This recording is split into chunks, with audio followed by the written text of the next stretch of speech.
मुख्यमंत्री नायब सिंह सैनी ने झज्जर के रैया में 13 करोड़ 27 लाख रुपए की लागत से स्थापित अत्याधुनिक बागवानी अनुसंधान केंद्र तथा मुनीमपुर बादली में 8.50 करोड़ रुपए की लागत से निर्मित बीज उत्पादन प्रौद्योगिकी उत्कृष्टता केंद्र का उद्घाटन किया।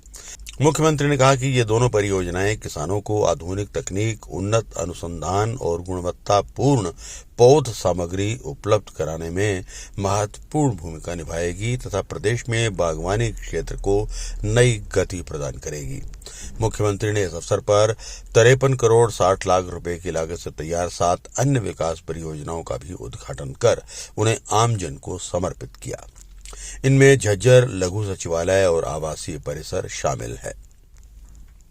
मुख्यमंत्री ने उपस्थित जन समूह को संबोधित करते हुए कहा कि संयोगवश आज ये महत्वपूर्ण अवसर वीर शिरोमणि महाराणा प्रताप की जयंती के दिन आया है।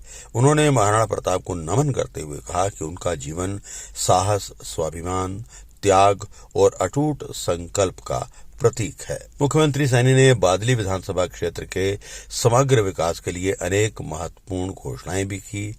उन्होंने कहा कि इस क्षेत्र के बुनियादी ढांचे, स्वास्थ्य, शिक्षा, खेल, सिंचाई और ग्रामीण विकास को नई गति दी जाएगी। पूर्व कृषि मंत्री ओम प्रकाश धनखड़ द्वारा क्षेत्र के विकास को समर्पित मांग पत्र पर घोषणा करते हुए मुख्यमंत्री ने कहा कि महाराणा प्रताप बागवानी विश्वविद्यालय करनाल के गांव रैया स्थित क्षेत्रीय उत्कृष्टता और अनुसंधान केंद्र में झज्जर जिले के बागवानी उत्पादों और औषधीय पौधों पर अनुसंधान के लिए एक विशेष रिसर्च सेंटर स्थापित किया जाएगा। मैं आपको बताना चाहता हूं, हमारी मातृशक्ति, हमारे बुजुर्ग इतनी भारी संख्या में है।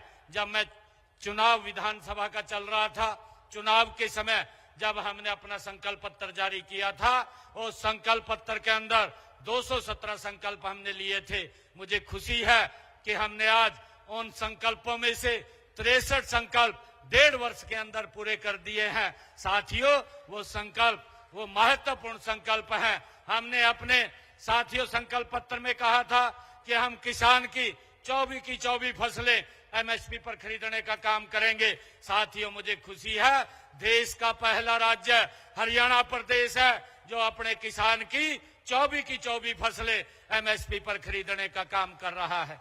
साथियों, हमने कहा था कि हमारी वो मातृशक्ति जिसके परिवार की इनकम 1,80,000 रुपए है, उसके घर की रसोई में 500 रुपए का गैस का सिलेंडर पहुंचाने का काम हमारी सरकार करेगी। हमने उस संकल्प को पूरा किया है। मुझे खुशी है, आज 15 लाख बहनों के घर में 500 रुपए का गैस का सिलेंडर पहुंचाने का काम हमारी सरकार कर रही है।